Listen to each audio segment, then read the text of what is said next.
यो माइल्ड स्टिलको लागि तयार पारिएको स्ट्रेस स्ट्रेन कर्भ हो। भर्टिकल एक्सिसमा स्ट्रेस छ भने होरिजेन्टल एक्सिसमा स्ट्रेन। जब हामी माइल्ड स्टिललाई टेन्साइल लोड दिन्छौँ त्यो मटेरियल इलोङ्गेट हुन्छ र सर्टेन टाइमपछि ब्रेकडाउन हुन्छ।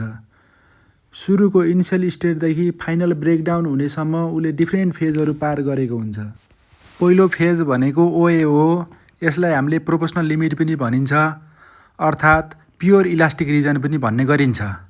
यसमा मटेरियलले हुक्स ल एप्लाई गर्छ। स्ट्रेस र strain directly proportional to each other हुन्छ। जति हामीले स्ट्रेस बनाउँदै जान्छौँ स्ट्रेन पनि त्यही अनुसार बढ्दै जान्छ। यो लिनियर हिसाबले अगाडि बढ्छ। दोस्रो फेज भनेको एबी हो। ए भनेको प्रोपोर्सनल लिमिटको अप्पर पोइन्ट हो भने बी भनेको अप्पर एल्ड पोइन्ट हो।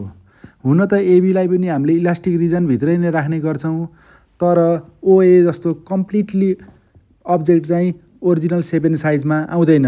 जुन हामीले होरिजेन्टल लाइनमा 0.2% अफसेट देखिरहेका छौँ त्यो भनेको के हो भन्दा चाहिँ एबीको रिजनमा कुनै पनि टाइममा हामीले यदि लोड रिलिज गऱ्यौँ भने त्यो अब्जेक्टले 0.2% डिफर्मेसन चाहिँ पर्मानेन्टली रिटर्न गरिरहेको हुन्छ। त्यही भएर यो रिजनलाई हामीले एबी रिजनलाई हामीले इलास्टोप्लास्टिक रिजन पनि भन्ने गरिन्छ र ओभरअल ओबी रिजनलाई इलास्टिक रिजन भन्ने गरिन्छ। थर्ड फेज भनेको बिसी हो।